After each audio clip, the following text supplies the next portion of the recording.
Bonjour tout le monde, ça va bien? Yes, combien sont heureux d'être ici ce matin. Vraiment une joie pour moi. Je reviens d'un petit séjour en Europe. Je suis allé voir ma mère en Corse, petite île plein milieu de la Méditerranée, température différente, mais ça se passe bien. Le retour s'est bien passé. Je vais en parler un petit peu aussi un petit peu plus tard. Je suis très heureux de pouvoir être ici ce matin parce que on continue vraiment dans une saison. La différence un peu qu'on a entrepris depuis quelques temps, c'est qu'au lieu d'y aller avec des séries, on y va avec vraiment une saison. On veut bâtir une saison, on veut vivre une saison avec Dieu. Et on l'a intitulé « Une nouvelle saison de croissance ». Et ce matin, je suis vraiment interpellé. J'ai travaillé des messages, puis le titre, en fait, ça va être en deux parties. C'est comme une série, deux parties, ce dimanche prochain. Et ça s'intitule « Jamais en mode game over ». Et une des choses que j'aimerais pouvoir faire à travers ces deux messages, c'est qu'on puisse se donner des outils de savoir comment on fait pour persévérer finalement. Comment on fait pour ne pas être de ceux et celles peut-être qui finiraient par abandonner. Vous savez, la Bible parle de veiller, parle de travailler à notre foi, travailler à notre salut. Je ne sais pas si vous avez déjà vu un peu ces aspects-là. Il y a beaucoup de choses comme ça. Il y a beaucoup d'écrits, beaucoup d'enseignements qui sont donnés sur le fait que la foi, c'est quelque chose qui nous a été donné avec le don, un don. C'est un don de Dieu. C'est-à-dire que c'est vraiment un cadeau. C'est quelque chose qui nous a été accordé. Nous sommes invités à entrer dans la foi. Ce n'est pas quelque chose qu'on a mérité. Ce n'est pas quelque chose qu'on a créé nous-mêmes. On a bénéficié de quelque chose. Et Dieu fait ce travail-là. Dieu nous offre vraiment ce privilège de pouvoir le connaître, de pouvoir se révéler à nous. Mais voici, ça vient aussi avec une vie à deux.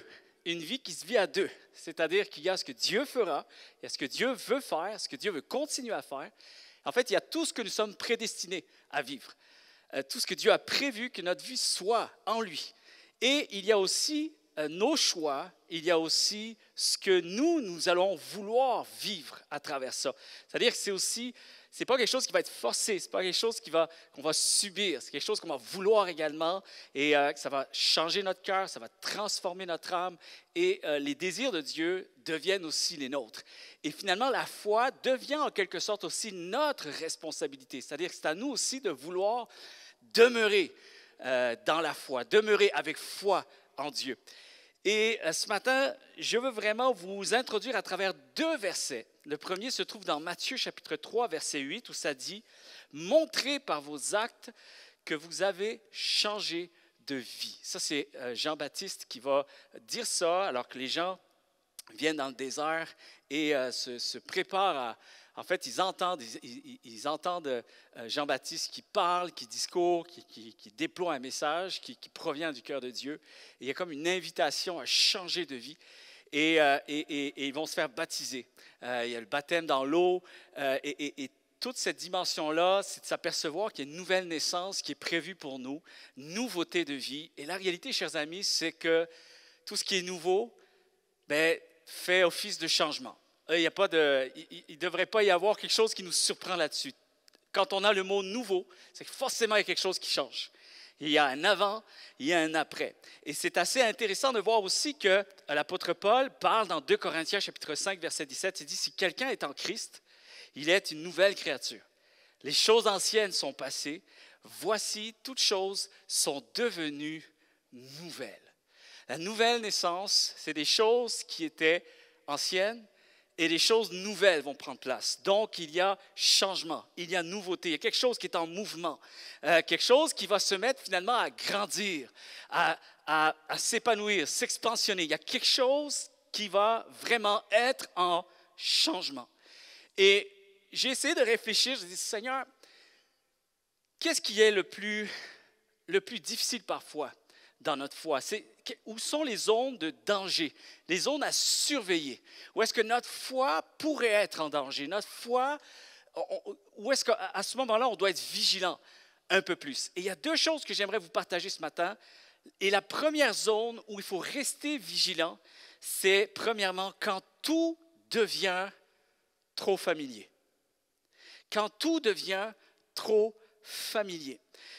J'ai grandi en Corse, étant jeune, dans des villages où on parle de chasse, de pêche et d'agriculture. Et mon grand-père, après avoir fait la guerre d'Algérie, tout ça, il a fait une carrière dans l'armée et tout ça. Il a été quand même assez tôt à la retraite, tout ça. Donc moi, j'ai eu la chance d'avoir, étant jeune, un papy, un grand-père qui était très présent à la maison. Et lui, sa passion, c'était le jardin, c'était le potager, c'était l'agriculture, c'était les plantes, les fleurs, les arbres. Et dans le village, Cutoli, ce village en Corse, dans le village, il était reconnu. C'était, bien sûr qu'il y avait une maison qui allait avec ça, qui avait un immense terrain à l'époque. Le terrain était beaucoup plus accessible. Et un immense terrain, mais qu'il avait fait fleurir d'une façon extraordinaire. Et les gens, c'est devenu une référence dans le village. Mon grand-père, pour sa maison, pour son terrain, les gens juste venaient avec des odeurs et tout ça. Et il était fier de montrer qu'est-ce qu'il avait pu produire, qu'est-ce qu'il avait pu semer. Et tous les jours, il travaillait. Et une des choses que j'avais le privilège d'avoir, surtout lorsque j'étais en congé, mes parents avaient divorcé et tout ça, donc j'étais une partie de l'année avec côté de la famille de mon père et une autre période du côté de ma mère. Et mon grand-père du côté de ma mère, c'est de lui dont je parle en ce moment. Je passais beaucoup de temps avec lui. J'étais jeune, tout ça, et il y avait du temps de qualité. Et bien sûr, pour être avec lui, il fallait que je le suive partout. Et en général, c'était une bonne partie de la journée où on était dans le jardin, sur son terrain. Et il m'avait expliqué une chose. Ça m'a toujours resté, en fait, parce qu'il ne m'a pas juste dit une fois. Il l'a répété plusieurs fois parce que c'est un principe qu'il faut comprendre, qu'il faut connaître dans l'agriculture. C'est qu'il parle de la terre. Souvent, on voit les plantes, on voit les couleurs, on voit ce qui en sort et tout ça, sans réaliser qu'en fait, tout ça, ce qui permet à tout ça, c'est la terre. C'est la terre. C'est la qualité de la terre. C'est comment on va travailler la terre. Et il m'a expliqué un jour, tu vois, la terre, cette terre-là, elle a besoin. Il y avait une zone où on voyait que, lui, il le voyait. Moi, je ne le voyais pas, bien sûr, mais quelqu'un qui est habitué, lui, il le voyait. Il était habitué. Et regardez, tu vois, cette zone-là, il va falloir que je retravaille la terre. Puis je dis, pourquoi? Parce qu'il m'explique que la terre a besoin d'être travaillée, elle a besoin d'être modifiée, elle a besoin d'être labourée, elle a besoin d'être remuée. Pourquoi? Puis il m'expliquait que certaines plantes, après un certain temps, tout dans la vie finit par s'habituer. Et certaines plantes ont besoin d'être transplantées, ont besoin d'être prises et d'être mises dans un autre environnement. Il va falloir qu'elle aille dans une terre qui a été retravaillée. Pourquoi? Parce qu'il m'expliquait que les racines finissent par se figer, finissent par s'habituer. C'est-à-dire que ça travaille moins. Si ce n'est pas nous qui provoquons le changement, les choses finissent par s'habituer. La nature est faite ainsi. Et parfois, il faut retravailler certaines choses pour que justement, il puisse y avoir à nouveau croissance, épanouissement. Et c'est comme ça que des plantes finissent par avoir en apparence quelque chose d'absolument extraordinaire, d'un jardin à un autre, d'une maison à une autre. Tu peux voir vraiment deux résultats complètement différents. Et ce qui va faire la différence, c'est qu'il y a quelqu'un qui travaille la terre, qui la modifie, qui y retourne, qui laboure, qui modifie des affaires, qui fait travailler les choses pour que continuellement on soit en mode de changement. Et il m'expliquait que les plantes s'adaptent à la longue et les racines se figent. Il faut les déplacer pour créer un nouvel environnement afin qu'elles puissent gagner encore en maturité. Si vous regardez dans les Saintes Écritures, vous allez voir que ce n'est pas par hasard que finalement Jésus va donner beaucoup d'exemples par rapport aux clés du royaume, comment on discerne les mystères du royaume, comment le royaume des cieux fonctionne. Et souvent, Jésus a dû prendre des exemples, un peu comme je fais ce matin, des analogies, quelque chose qui est symbolique, pour expliquer aux gens que finalement, c'est comme l'agriculture. L'agriculture a été prise vraiment en considération. Beaucoup d'exemples à propos des plantes, des vignes, de la façon dont un agriculteur, un cultivateur va travailler sa terre. Ça dit même que celui qui aura beaucoup travaillé dans son champ récoltera plus que les autres.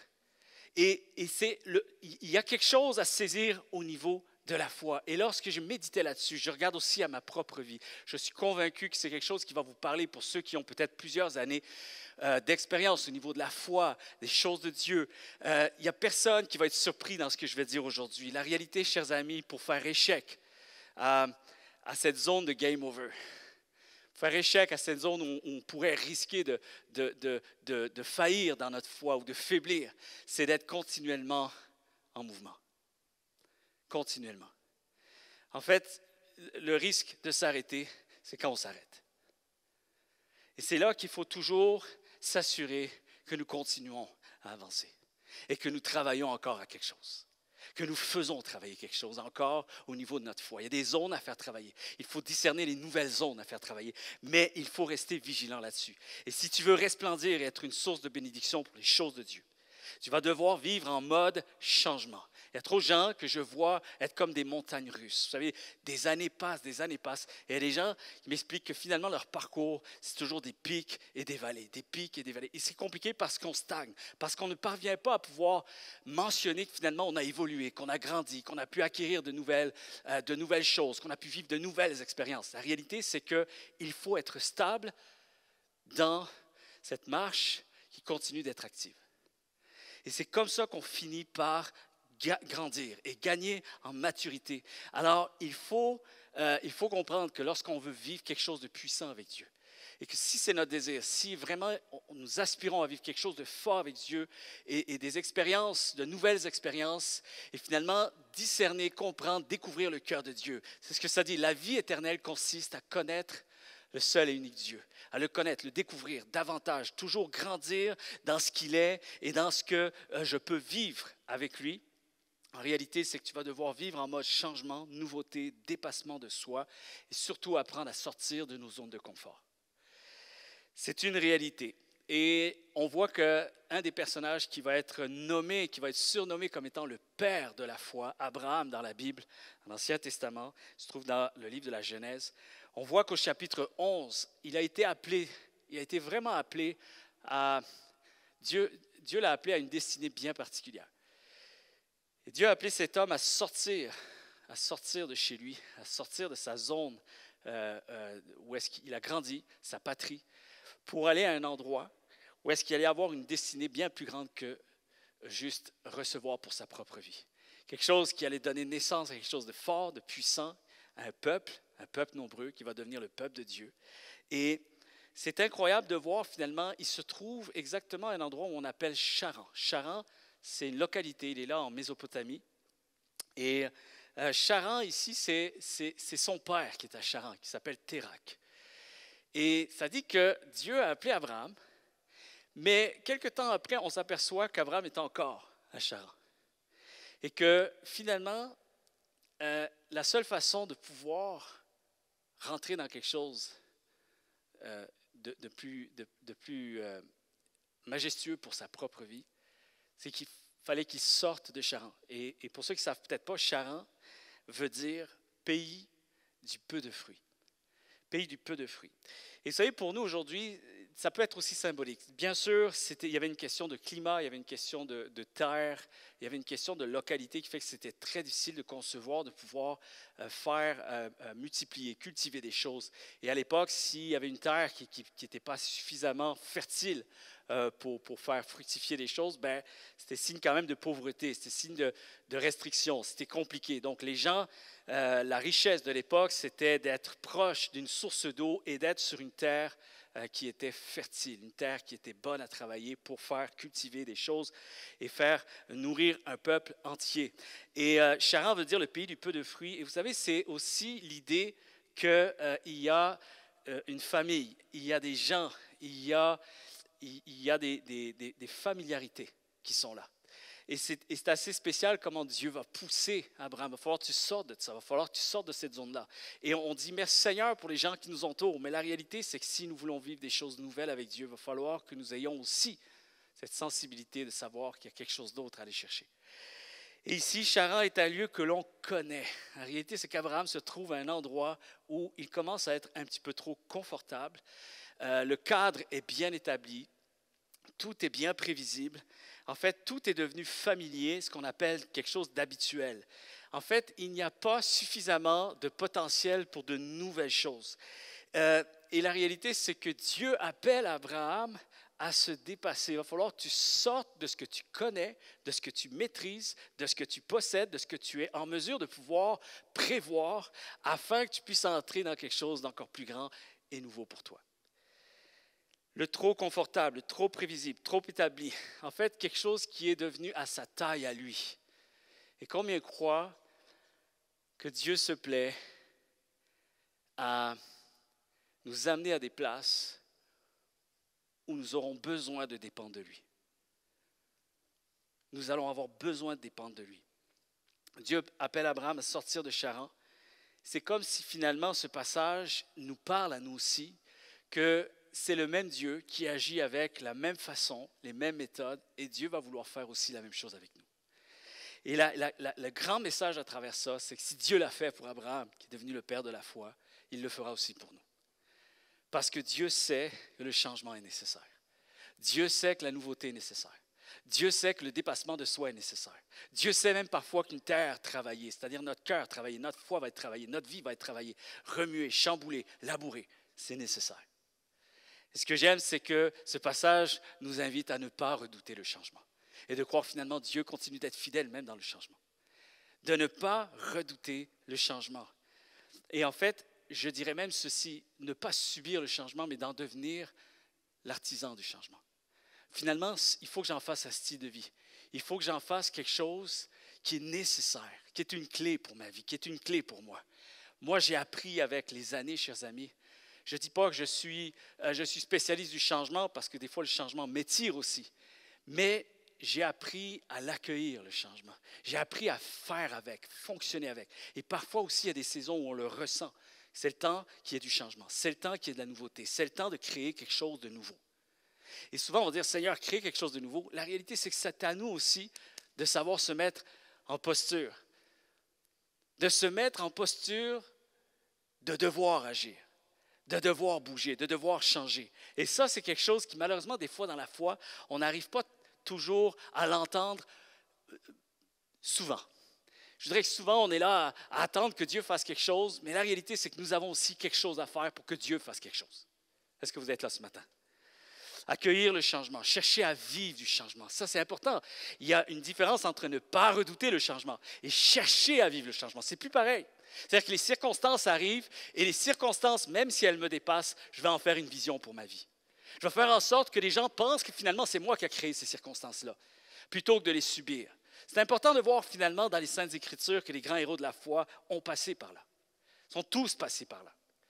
Que les jours les plus sombres de leur vie ont été porteurs de grands miracles. Et que finalement, aujourd'hui, on entend parler d'eux à cause de ces circonstances qui les ont dépassés, mais Dieu a su s'en glorifier. Et c'est important de comprendre aussi que dans la Bible, dès que quelque chose reste figé, c'est dangereux. Si vous lisez la même Bible que moi, vous allez voir finalement que ceux qui sont en bonne santé spirituelle, c'est ceux qui sont toujours en train de vivre quelque chose de nouveau. Et que lorsque ça fige, c'est dangereux. On appelle ça l'apathie spirituelle. Je vais en parler un petit peu plus tard. Le changement est nécessaire. En fait, il faut apprendre même à le provoquer, ce changement, et savoir quand est-ce que le changement doit avoir lieu. Quelque chose de nouveau doit avoir lieu. Il me semble que c'est un petit peu trop poussiéreux, que ma foi a besoin d'être stimulée. Ma foi en Dieu a besoin de vivre de nouvelles expériences. Alors, il va falloir que nous puissions même paramétrer nos prières en fonction de ça. Il va falloir même que nous paramétrions nos agendas en fonction de ça. De regarder qu'est-ce que je peux changer pour que je me mette en posture, que Dieu puisse intervenir et me faire vivre un renouveau dans ma foi. Quelqu'un devrait dire Amen. Parce que le changement est nécessaire. Soupirer après un renouveau, c'est très important. C'est ce qui fait partie de notre foi. Parce que Dieu se sert du changement pour nous perfectionner. Souvent, on pense que comment la maturité arrive. La maturité arrive avec des leçons, avec des apprentissages, avec des expériences nouvelles, chers amis. Le changement, Dieu s'en sert pour nous perfectionner, nous rendre meilleurs, nous rendre plus sensibles, plus fébriles. Vous savez qu'avec le changement, on devient plus malléable. Vous savez, malléable, c'est quoi? On apprend à dépendre de lui. On est un petit peu moins sûr de certaines choses et finalement, on est comme plus utilisable entre les mains de Dieu. Comme il y a une belle fébrilité qui fait qu'on se met en posture où on laisse Dieu, il y a comme plus d'humilité, il y a plus d'ouverture, il y a plus de foi, il y a plus de sensibilité. Et tout d'un coup, on fléchit les genoux.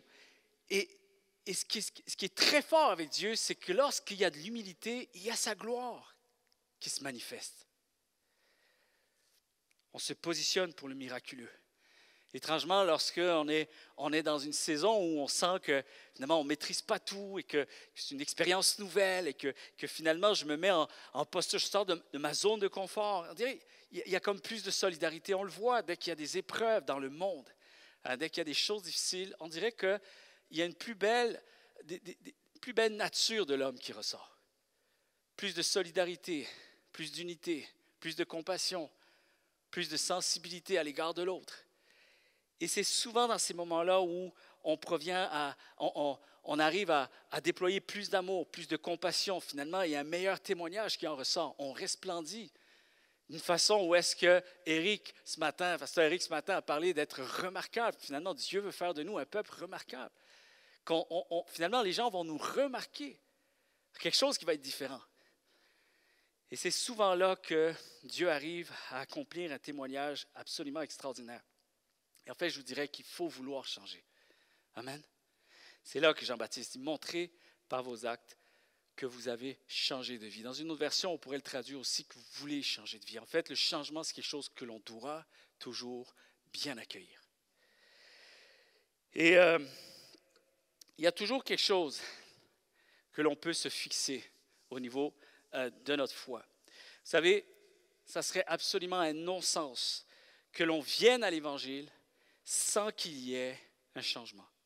C'est un non-sens. C'est pour ça que je prends ces deux versets où ça dit que quelqu'un est en Christ, il est une nouvelle créature. Ça se voit, il y a du changement qui arrive. Les choses anciennes sont passées. Voici, toutes choses deviennent nouvelles. On avance vers de la nouveauté, progrès en progrès, grâce sur grâce. On avance, pas après pas, on avance. Et le non-sens, c'est venir à l'Évangile sans qu'il y ait un changement. On va célébrer Pâques bientôt.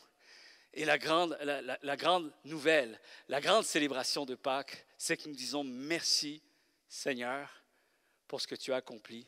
Tout a été accompli afin que maintenant je puisse vivre dans cette vie pleine d'abondance. Vous savez, le mot abondance, la vie en abondance, tel que la Bible nous appelle à vivre, c'est quelque chose qui ne tarit jamais. Ce n'est pas d'avoir reçu totalement, parfaitement, c'est fini, on devient parfait, c'est terminé, il n'y a plus de lutte, plus de difficultés ou quoi que ce soit. Ce n'est pas ça du tout. Lorsque Dieu nous appelle à une vie en abondance, c'est-à-dire que maintenant, tu te mets en posture que tu as toujours l'opportunité, la possibilité d'avancer, de progresser, de t'améliorer et d'entrer dans quelque chose de nouveau, toujours. Et ça, c'est la grande dimension de l'espérance. C'est pour ça que j'aime avoir foi en Dieu, parce que quel que soit ce qui m'arrive aujourd'hui, je sais que Dieu n'a pas dit encore son dernier mot. Il y a de l'espoir, il y a de l'espérance pour les choses à venir. Parce que je suis appelé à une vie pleine d'abondance avec lui. Une source qui ne tarit jamais, une source qui continue à couler. Je ne sais pas si vous saviez, mais peut-être vous avez vu sur la presse cette semaine, il y a un article qui est apparu et le titre s'intitule « Une routine monotone, deux petits points, un frein pour notre cerveau ». Je vais vous lire, OK? Répéter les mêmes gestes jour après jour peut sembler rassurant, mais une routine trop figée étouffe la capacité de votre cerveau à s'adapter et à se renouveler. Avec l'âge, maintenir une activité cérébrale variée est essentiel pour préserver la mémoire et la vivacité d'esprit. Votre cerveau fonctionne comme un muscle. Il a besoin d'être stimulé pour rester en bonne santé. Apprendre de nouvelles choses, découvrir un nouvel endroit, vivre une nouvelle étape ou simplement changer vos habitudes quotidiennes renforce les connexions entre les neurones et améliore la créativité. À l'inverse, se limiter aux mêmes activités chaque jour ralentit la plasticité cérébrale. Tu deviens plastifié. C'est bizarre ça. Tu es comme juste là en surface, c'est superficiel, plasticité, j'ai aimé ce mot. Ce qui peut affecter la mémoire, la capacité d'apprentissage et la qualité de votre vie. Pour entretenir votre cerveau, osez la nouveauté. Ça, c'est la presse qui disait ça cette semaine. Essayez une nouvelle recette, lisez un genre littéraire différent, explorez un quartier inconnu ou apprenez quelques mots dans une autre langue, car chaque petite découverte est un pas de plus vers un cerveau plus alerte et plus résilient. Combien croient que, comment je pourrais dire, nous avons été créés à l'image de Dieu. D'accord? Il faut bien aussi se servir des lois. Il y a des lois dans la vie, même physique, qui reflètent des lois spirituelles. C'est-à-dire que c'est le cours normal des choses. La manière dont la vie est faite, c'est aussi la manière dont Dieu veut faire les choses dans notre vie. Et de comprendre que la foi est quelque chose qui doit continuer à être en mouvement, c'est aussi une grande réalité pour nous.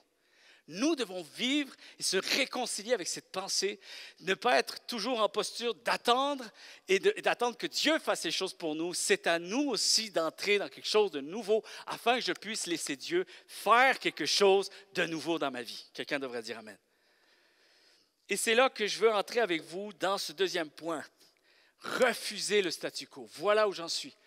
Savoir refuser le statu quo, chers amis. Vous savez que l'inaction, une période qui reste trop figée. Je ne sais pas comment vous les vivez, ces périodes-là, mais moi, je reste très sensible là-dessus. Je reste très vigilant. Peut-être ça fait de moi quelqu'un de très intense, mais en tout cas, ça m'est très bénéfique au niveau de ma foi et dans ma relation avec Dieu. Je surveille mes saisons. Je surveille ma foi. Je surveille aussi la sensibilité de mon cœur, la sensibilité de ma spiritualité. J'essaye toujours de rester alerte. Ça, c'est une des choses que je m'impose de faire. Et c'est important parce que c'est comme ça que l'on contre le statu quo. Le statu quo, c'est très dangereux, comme je l'ai dit tantôt. Vous savez, le statu quo, là, c'est quelque chose qu'il faut se méfier, rester très alerte là-dessus pour justement ne pas glisser, ne pas tomber en mode game over. La Bible parle de garder son cœur plus que toute autre chose. La Bible parle de l'importance de protéger nos acquis, protéger le don que Dieu a mis en nous, ce dépôt que Dieu a mis en nous. Il y a aussi cette foi que tu as, garde-la pour toi. C'est important, toujours rester sensible et vigilant. Il y a cette dimension de veiller, de rester vigilant, de veiller à notre foi, de travailler à notre salut, comme je l'ai dit tantôt. Et en fait, la question c'est, où en est ma nouvelle naissance? Où en est cette nouvelle vie avec Dieu? Est-ce que cette vie est toujours actuelle? Est-ce qu'elle est toujours bien paramétrée? Est-ce qu'elle avance? Est-ce que ça fait du sens? Est-ce qu'il y a encore sa raison d'être? Est-ce que c'est des questions que vous vous posez? J'espère. J'espère, parce que notre foi a besoin que nous puissions rester alertes à travers ces choses-là. Vous savez, faire échec au statu quo, c'est accueillir le changement, réfléchir à ce que Dieu veut faire de plus. C'est quand la dernière fois que vous avez réfléchi à ce que Dieu veut faire de plus avec vous? C'est quand la dernière fois que vous vous êtes intéressé à savoir où en était le niveau de votre nouvelle naissance en Jésus-Christ? Quand est-ce que vous êtes posé la question en disant, Seigneur, est-ce que ça fait du sens? Est-ce que ça fait toujours du sens?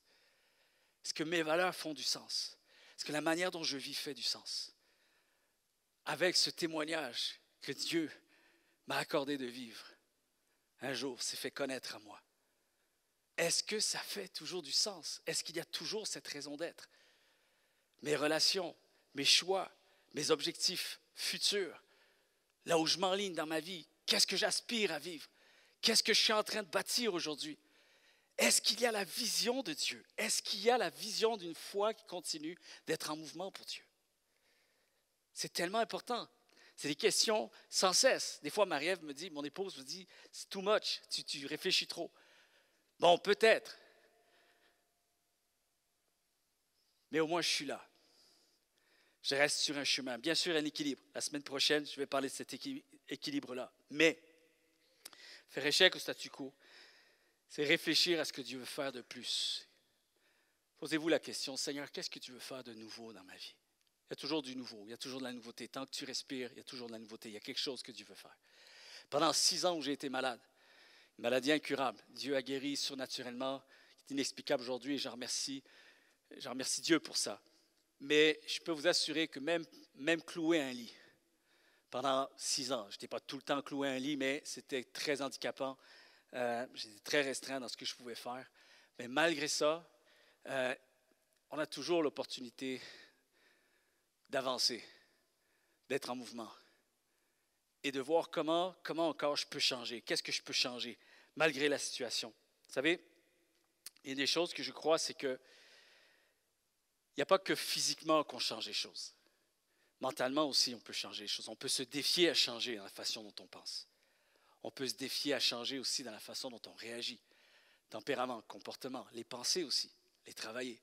Alors même si parfois j'étais handicapé au niveau physique, j'essayais quand même de rester actif avec Dieu et de faire en sorte que mes temps avec Dieu soient significatifs. Parce que je veux croire que Dieu n'est jamais surpris, n'est jamais pris au dépourvu.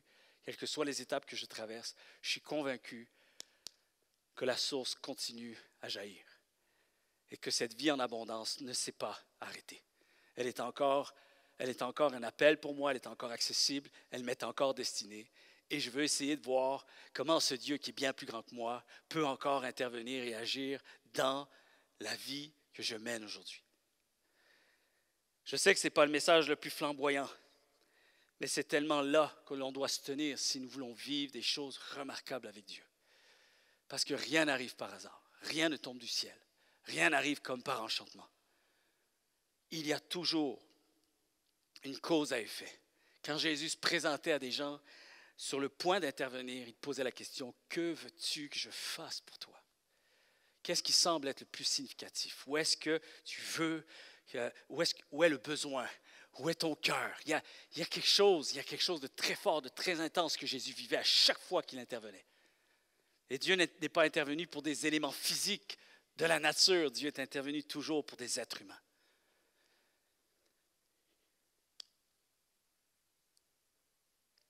Être toujours impliqué dans une nouvelle saison de croissance. Et souvent, on est là, on essaie de voir comment je peux faire échec au statu quo. Et le truc, c'est de ne pas travailler à défaire le statu quo. Le statu quo, tu vas t'en éloigner, tu vas te tenir loin du statu quo quand tu auras juste tout simplement à travailler à ta croissance, à ta foi qui grandit, à la croissance dans ta vie. Plus tu te préoccupes à changer, et moins tu seras dans le statu quo. Est-ce que vous êtes là? C'est très différent. Souvent, il y a des gens qui vivent leur foi en ayant peur. Il y a toujours cette crainte de vivre de quoi. Arrête d'avoir peur. Plutôt, accueille quelque chose de nouveau. Aspire à quelque chose. Sois heureux pour quelque chose. Sois passionné pour quelque chose. Entre dans quelque chose qui préoccupe tes pensées, qui est là comme un nouvel objectif, une nouvelle vision et que tu crois que c'est significatif avec Dieu. Ne t'inquiète pas pour ta foi lorsque tu es dans ce mode-là. Et c'est comme ça qu'on avance, c'est comme ça qu'on reste en santé avec Dieu. Ne travaille pas à défaire le statu quo, mais travaille à la croissance dans ta vie. Occupe-toi du changement et tu n'auras pas besoin de penser au statu quo. Occupe-toi du changement. Aie quelque chose à changer. Occupe-toi à changer quelque chose dans ta vie. Et j'aimerais vous amener avec moi dans le psaume 84, verset 11. Ça dit ceci, « Mieux vaut un jour dans tes parvis avec toi que 1000 ailleurs. » C'est David qui va dire ça. C'est tellement extraordinaire, chers amis, parce qu'ici, il faut comprendre que, je ne sais pas comment bien vous l'expliquer, mais c'est très fort. Il y a une dimension à saisir. Car David partage ceci, c'est qu'il parle d'un moment, mais d'un vrai moment. Suivez-moi bien. David fait référence au fait qu'un jour est mieux que 1000 ailleurs. Ça ne veut pas dire que tu fais un jour, puis tu as eu ton bon jour, tu peux rester 1000 sans t'adresser à Dieu. Ce n'est pas ça du tout. La réalité, c'est qu'il parle que chaque moment devient significatif. Un moment avec Dieu devient significatif. En fait, ici, c'est mieux vaut un seul temps, écoute bien, avec un cœur travaillé, remué, comme cette terre qui a besoin d'être labourée, de vivre ça avec de vives émotions, des sentiments qui sont les plus chers, des sentiments les plus chers de ma vie et les plus profonds. Vous savez, même parfois des moments qui peuvent être écorchés, douloureux. Et vous savez, c'est cette dimension-là où la Bible parle. Tu sais, quand Jean-Baptiste parle, montrer que vous voulez changer de vie, c'est cet aspect de repentance, qui se reconnaissent pécheurs. Même Jésus va dire, moi je vais être là pour ceux qui se reconnaissent pécheurs, qui savent que leur terre a besoin d'être travaillée, a besoin d'être travaillé, douloureux, l'idée d'une repentance, de ce désir de vouloir changer, plutôt que 1000 autres moments en étant ailleurs. C'est-à-dire, ce ailleurs, ça fait référence à cette insensibilité, insensible, trop tranquille, trop confortable. La tête ailleurs, moins investie, moins concernée. Mieux vaut un jour, en étant pleinement investi dans une saison que Dieu travaille dans ma vie, plutôt que 1000 ailleurs, dans des concepts où est-ce que Dieu est un concept, où est-ce que oui, je vis ma vie avec Dieu, Dieu est dans ma vie, mais plus que ça, chers amis, plus que ça, donne du sens à ta nouvelle naissance. Donne du sens à ta nouvelle naissance. Sois violent avec ta foi. Jésus va dire, ce sont les violents qui s'emparent du royaume des cieux. Ce n'est pas de foutre le monde à l'envers, ce n'est pas ça l'idée. C'est d'être un véritable cultivateur de ta terre avec Dieu. Ma terre à moi, je ne la laisserai pas se figer. Je ne me permettrai pas de tomber dans la tiédeur spirituelle, dans quelque chose de routinier, quelque chose qui va plastifier ma foi.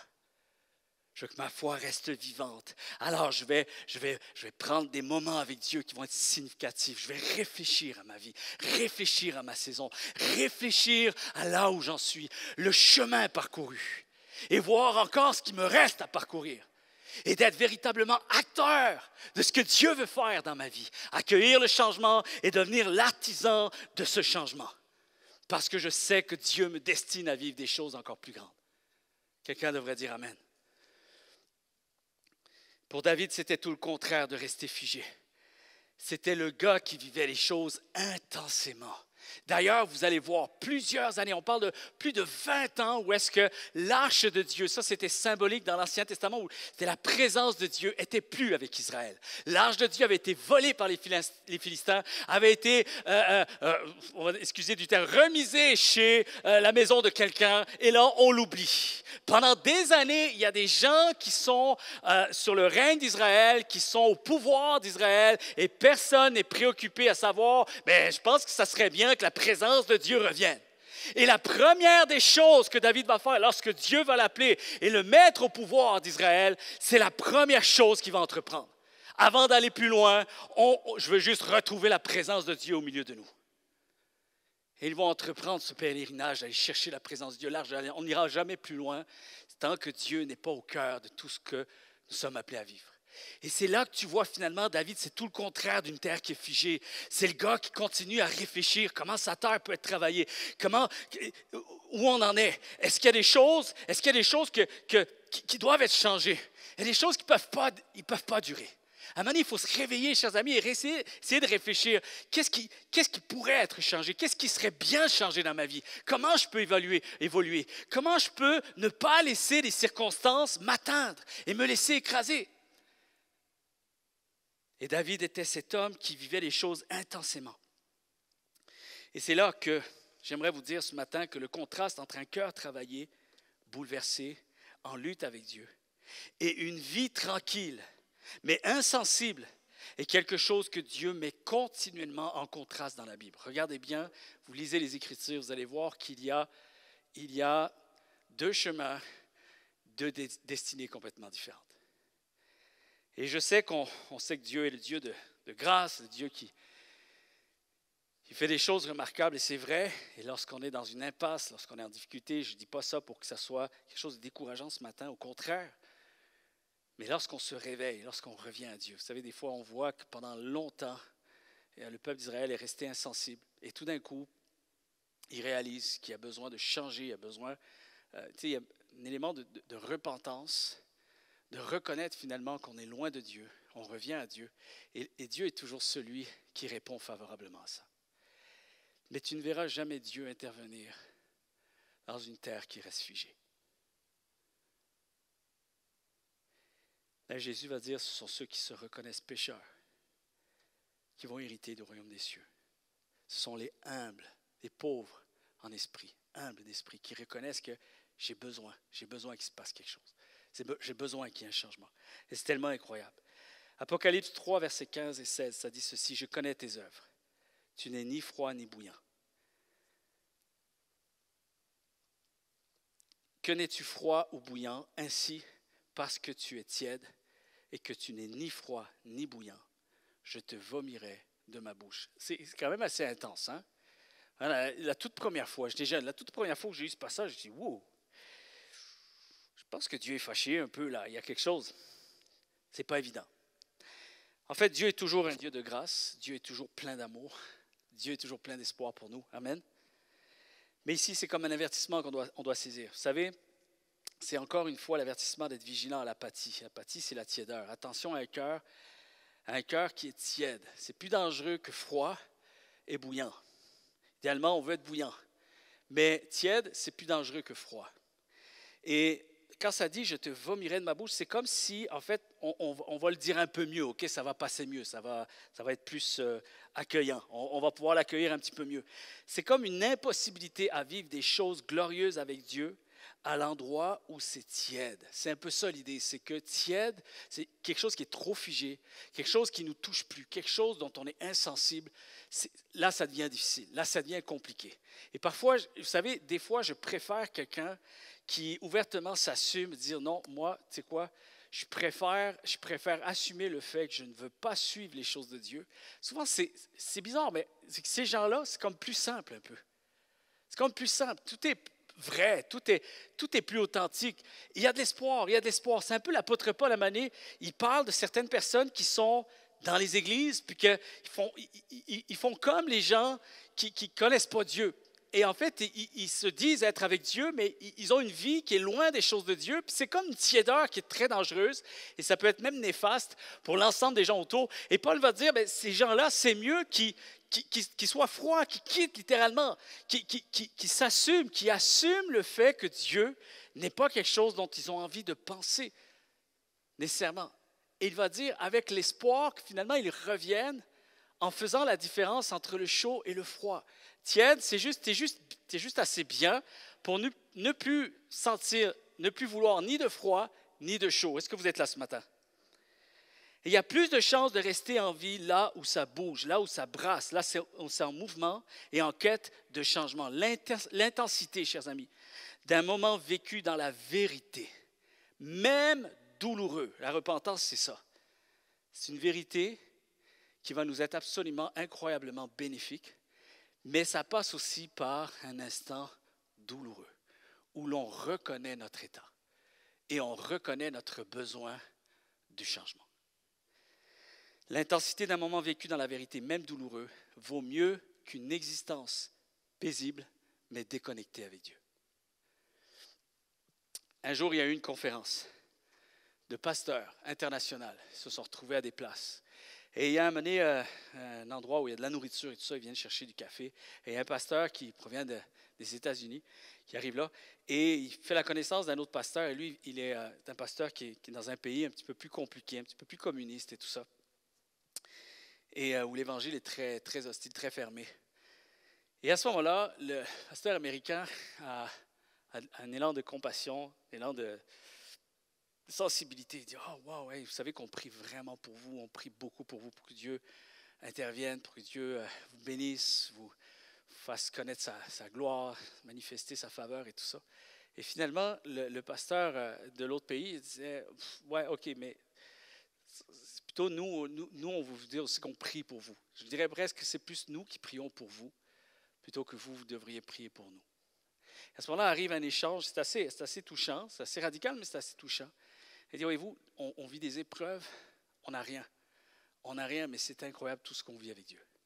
C'est incroyable comment l'Évangile avance, comment les gens découvrent Jésus, comment finalement des vies sont transformées, comment des réponses à des prières, comment des miracles surviennent. C'est incroyable. Et pourtant, on n'a rien et pourtant, on est éprouvé. En revanche, je trouve que vous avez tout. Et il y a comme une forme de tiédeur, une forme d'apathie, une forme de consommation à l'Évangile qui peut être plus dangereux. Et je vous dirais, priez pour vous, parce que nous prions pour vous. Parce que ce n'est pas la qualité de vie qui est importante, c'est que nous restions toujours sur le chemin du changement avec Dieu. C'est que nous restions toujours en train d'avancer avec Dieu. Et parfois, les épreuves, oui, c'est difficile, mais elles ont cette capacité, parfois, ces épreuves-là, de nous permettre de rester sur le bon chemin, de rester sensible, de rester alerte, d'avoir une ouverture suffisamment présente pour recevoir la vie de Dieu en nous. La vraie vie ne se trouve pas dans l'absence de lutte, mais dans une relation authentique avec Dieu, même si elle nous brasse profondément. Ce qui est incroyable, c'est que Jonas, c'est dans des moments de tempête et à l'intérieur d'un poisson. C'est une drôle histoire. Dans les moments de crise existentielle où il retrouve la vraie vie, finalement, il revient sur le bon chemin et qu'il va répondre à l'appel de Dieu. Sinon, il était en quête d'être sur un chemin vers une mort spirituelle assurée. Il y a aussi Jacob dans sa lutte avec l'ange de Dieu. Et c'est là que tout a changé.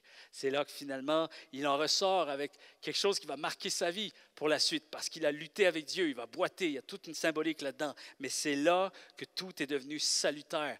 Et sa vision a changé. Il a été transformé. Il n'est plus le même homme après ça. Il y a aussi David, qu'on le voit dans ses psaumes, où est-ce que c'est dans les combats les plus difficiles, là où il y a le plus d'adversaires, le plus d'ennemis, où il y a ces psaumes qui nous font du bien aujourd'hui, que lorsque nous passons des temps difficiles, ce sont comme des psaumes salutaires pour nous, tellement enrichissants, tellement rayonnants. Mais il faut reconnaître une chose, que c'est dans un contexte de difficulté que quelqu'un a pu expérimenter encore plus Jésus-Christ. Il y a Job aussi. Et je sais qu'on veut l'éviter, ce livre-là, dans les Écritures, je le sais. Et il a entendu parler de Dieu.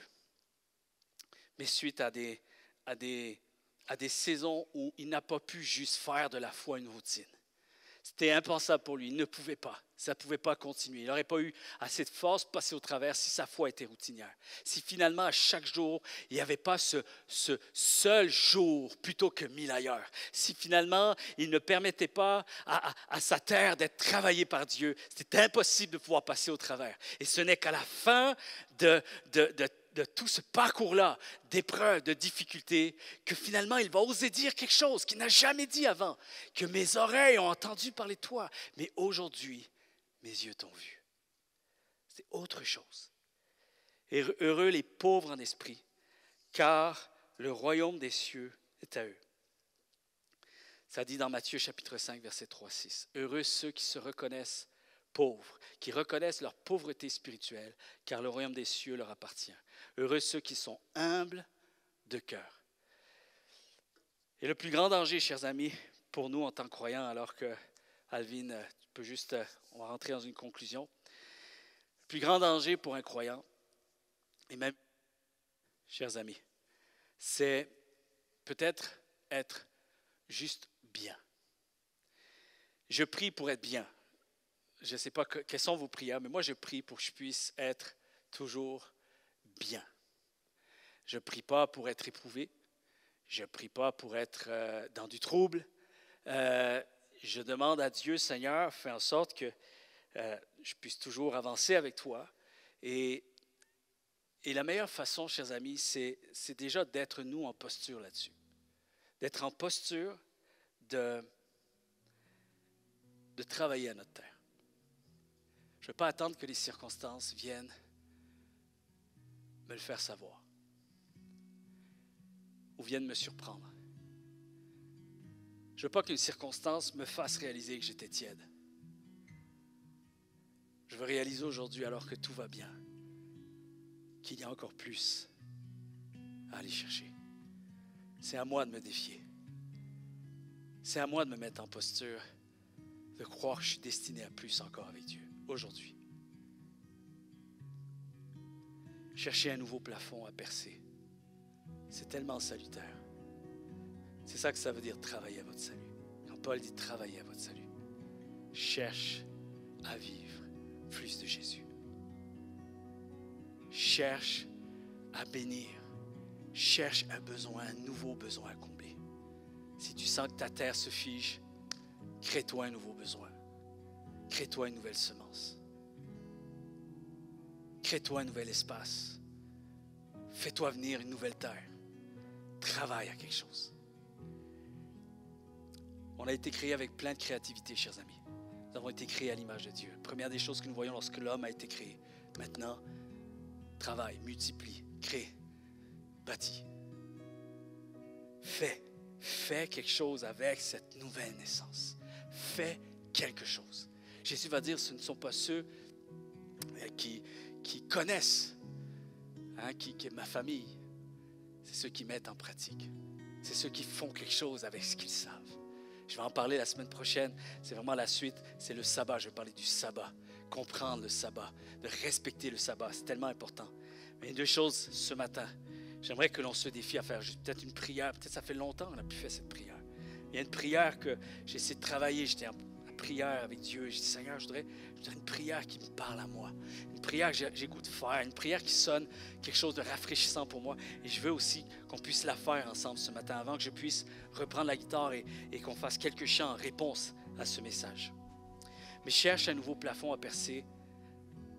C'est quelque chose de salutaire. S'il faut, cherche un nouveau combat. Quelque chose à travailler, quelque chose qui te dépasse, quelque chose qui te sort de ta zone de confort. Vas-y toi en premier. N'attends pas que les choses difficiles viennent vers toi. Crée-toi un petit peu de difficulté. Crée-toi un petit peu de discipline. Fais en sorte que tu puisses déployer un peu d'effort. Et tu vas voir toute la bénédiction qui va en découler. Change tes habitudes. Tu veux quelque chose, tu veux vivre quelque chose. N'attends pas et ne pense pas que ça va arriver tout seul. Trouve le moyen de réfléchir comment tu peux créer un environnement qui permettra que je puisse vivre quelque chose de nouveau avec Dieu. Crée-toi de nouveaux objectifs, de nouvelles disciplines, de nouvelles personnes à prendre soin. Trouve-toi quelqu'un à aider. Peut-être même que tu as besoin d'être inspiré par quelqu'un. Tu as besoin d'être inspiré dans ta vie. Alors trouve-toi un environnement, trouve-toi un entourage qui t'inspire. Et va t'intégrer. Trouve le moyen d'entrer dans un groupe, d'entrer dans une communauté de foi. Quelqu'un qui t'inspire, quelqu'un que tu as envie de connaître, de pouvoir juste apprendre de certaines personnes et t'en inspirer. Trouve peut-être même, cherche de nouvelles prières à oser prier.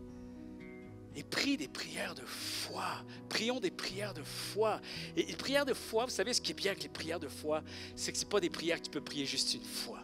C'est des prières qui vont demander, qui vont exiger qu'on persévère dans cette prière-là. Parce qu'on demande des choses miraculeuses. Et là, ce n'est plus de la prière, c'est de l'intercession. Là, c'est de la persévérance dans la prière. Et tu trouves le moyen, crée-toi un environnement pour prier et prier plus que ce que tu pries d'habitude. Mais si tu ne te crées pas des objectifs, tu vas voir que la prière va rester quelque chose de figé également. Mais la prière, ça n'arrive pas tout seul. La prière, c'est parce que tu as des objectifs, que tu veux voir Dieu agir. Et tout d'un coup, tu sens le besoin de prier. Est-ce que vous êtes là ce matin? De nouvelles prières à prier, à oser prier, qui va nécessiter la foi, le courage et la persévérance. Mets-toi en action. Mets-toi en changement. Et la prière que j'aimerais faire avec vous aujourd'hui, c'est celle-ci. Une prière pour une nouvelle saison de croissance avec Dieu. Elle va apparaître à l'écran. Est-ce qu'on peut se lever tous ensemble?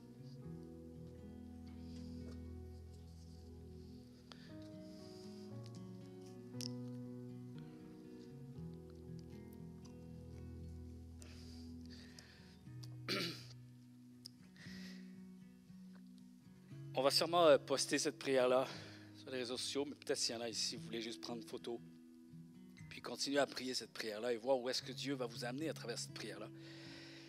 Mais je me sentais inspiré avec cette prière qui dit ceci: Seigneur, nous voici devant toi, conscients que tu nous appelles à une vie de croissance et de renouveau. Seigneur, je ne veux pas rester tiède. Donne-moi le courage d'embrasser le changement et de me laisser travailler par toi, même lorsque cela me bouscule. Fais de nous des hommes et des femmes en mouvement, prêts à répondre à ton appel, à dépasser nos limites et à te faire confiance dans chaque saison. Éveille en moi une soif de vivre pleinement avec toi, intensément et en étant personnellement impliqué, sans tiédeur ni demi-mesure. Que nos vies témoignent de ton œuvre en nous et que nous soyons une source de bénédiction pour ceux qui nous entourent. Je choisis aujourd'hui de dire oui à la nouveauté que tu veux apporter dans ma vie. Et je dis non à une vie en mode game over. Dans le nom puissant de Jésus. Amen. Amen.